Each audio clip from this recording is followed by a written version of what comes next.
हरे कृष्णा। ये उस समय की बात है जब महाभारत का युद्ध चल रहा था।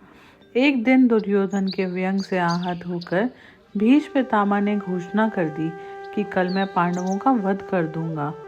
उनकी इस घोषणा का पता लगते ही पांडवों के शिविर में बेचैनी बढ़ गई। श्री भीष्म पितामह की क्षमताओं के बारे में सभी को पता था, इसलिए सभी किसी अनिष्ट की आशंका से परेशान हो गए। तभी श्री कृष्ण ने द्रौपदी से कहा, तुम अभी मेरे साथ चलो। श्री कृष्ण द्रौपदी को लेकर सीधे भीष्म पितामह के शिविर में पहुंच गए। वह शिविर के बाहर ही खड़े हो गए और द्रौपदी से कहा, अंदर जाके पितामह को प्रणाम करो। द्रौपदी ने अंदर जाकर पितामह भीष्म को प्रणाम किया तो उन्होंने कहा, अखंड सौभाग्यवती भव। फिर उन्होंने द्रौपदी से पूछा, वत्स तुम इतनी रात में अकेली यहाँ क्यों आई?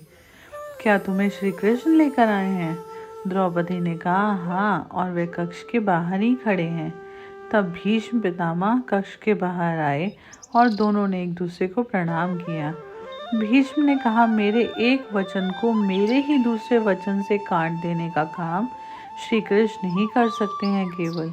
शिविर से वापस लौटते समय श्री कृष्ण ने द्रौपदी से कहा, देखो, तुम्हारे एक बार जाकर पितामह को प्रणाम करने से तुम्हारे पतियों को जीवन दान मिल गया। अगर तुम प्रतिदिन भीष्म, धृतराष्ट्र, द्रोणाचार्य आदि बड़ों को प्रणाम करती तो दुर्योधन, दुशासन आदि की पत्नियां भी पांडवों को प्रणाम करती तो शायद इस युद्ध की नौबत नहीं आती। तात्पर्य सिर्फ इतना सा है, वर्तमान में हमारे घरों में जो भी इतनी समस्याएं हैं उनका भी मूल कारण यही है कि जाने अनजाने अक्सर घर के बड़ों की अपेक्षा हो जाती है।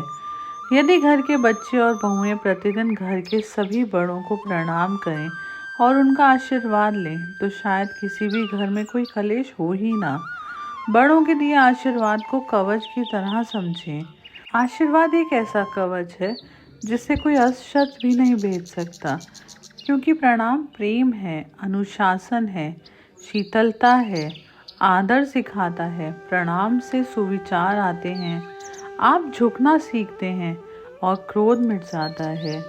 आंसुओं को धो देता है यह प्रणाम, अहंकार को मिटा देता है और हमारी संस्कृति भी है प्रणाम।